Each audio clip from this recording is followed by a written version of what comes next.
first and goal. Carr. Good catch by the president of the Falcons. Welcome back to What the Football, America's most trusted source for the biggest football fails of week 2. You know, the types of plays that make you want to scream at the ref for a really long time. Pete did have a point, though. That pushing off penalty was questionable, but I'd say his reaction was a bit excessive. Anyway, let's get to it. Number 3 starts in Pittsburgh, where rain-soaked Ben Roethlisberger scrambled out of the pocket and managed to make a perfect throw to a wide-open Antonio Brown, pretty much everyone's first pick in fantasy this season. But instead of picking up critical yards and fantasy points, AB decided to audition for America's Got Talent with his amateur juggling act. What the football, AB? Leave AGT to John Dornbos and his magic hands.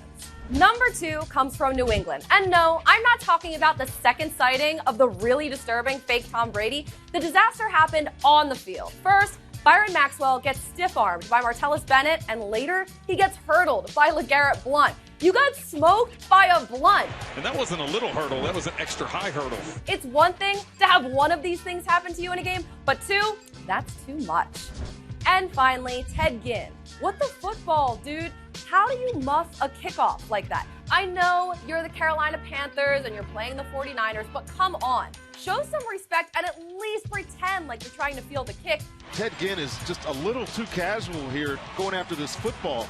That's all for this week's WTF action or inaction. Remember, if you see something, tweet something at NFL Now and use the hashtag WTFootball, and you might be featured on next week's show, like Sharita's Random, who turned us on to that Antonio Brown play with this tweet. Antonio Brown, catch the ball before you run. Ugh. All right, I'll see you next week. I wonder if Pete Carroll will still be yelling then. We'll see. Pete Carroll has been screaming, stomping, bumping into guys over on that sideline. You get smoked by a Blount. Wait, is that what the line is?